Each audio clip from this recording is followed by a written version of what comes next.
Now, Donald Trump's special envoy, Steve Witkoff, has said that any nuclear deal between the United States and Iran will depend on the verification of Tehran's enrichment and the weaponization capabilities.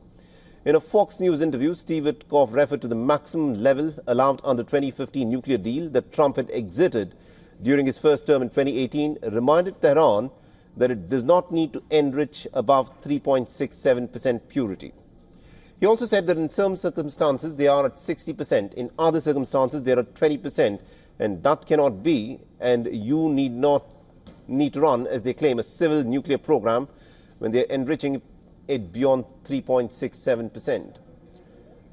Now, Witkoff appeared to stop short of calling for a complete dismantling of the Iranian nuclear program, saying that this is going to be much more about verification on the enrichment program. He told Fox host Sean Hannity that verification of the weaponization capabilities will be another critical point in the negotiations. That include missiles, the type of missiles that they have stockpiled. It also includes the trigger for a bomb. Now, Witkoff's remarks have come just days after a U.S. delegation led by him met with the Iranian team in the first round of the nuclear talks in Oman. Both Iran and the United States have described Saturday's discussions as constructive.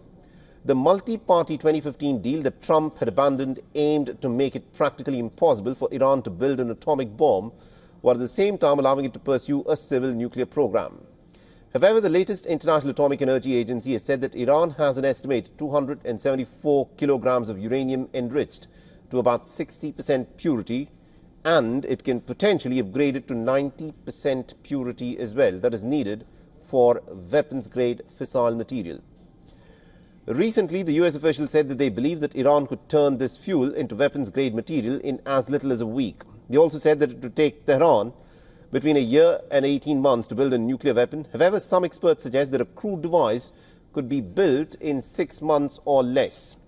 However, the U.S. intelligence reports have suggested that Iran has assembled a team of scientists who are exploring ways to build a crude nuclear weapon within months if the decision is made. This is the head of the United Nations nuclear watchdog, Rafael Grossi, will arrive in Tehran on Wednesday for discussions with senior Iranian officials.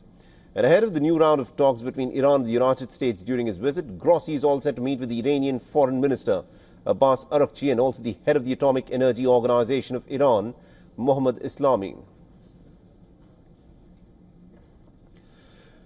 And we earlier spoke with Dr. Paul Dorfman, a Bennett scholar at the Bennett Institute of University of Sussex. Listen to what he had to say. The US doesn't wish to dismantle Iran's nuclear program. Iran is perfectly capable, and it's acceptable for the international community that Iran has a civil nuclear program. The point of the issue, the problem is whether Iran is developing a military nuclear program. And essentially it boils down to questions of enrichment, as you've discussed. Now you need to enrich uranium to about 3.7, 3.8% for a civil nuclear reactor. Now, to get to a nuclear warhead, you need about 90% enrichment. Although, as you said, with Iran's stock of 60% enrichment, some form of nuclear device could be stitched together. The key to all of this really is the US plan to try to move Iran's uranium stockpile to a third country. And the idea potentially is that that could be Russia, and Iran is already now in talks with Russia about this. For all the latest news, download the WION app and subscribe to our YouTube channel.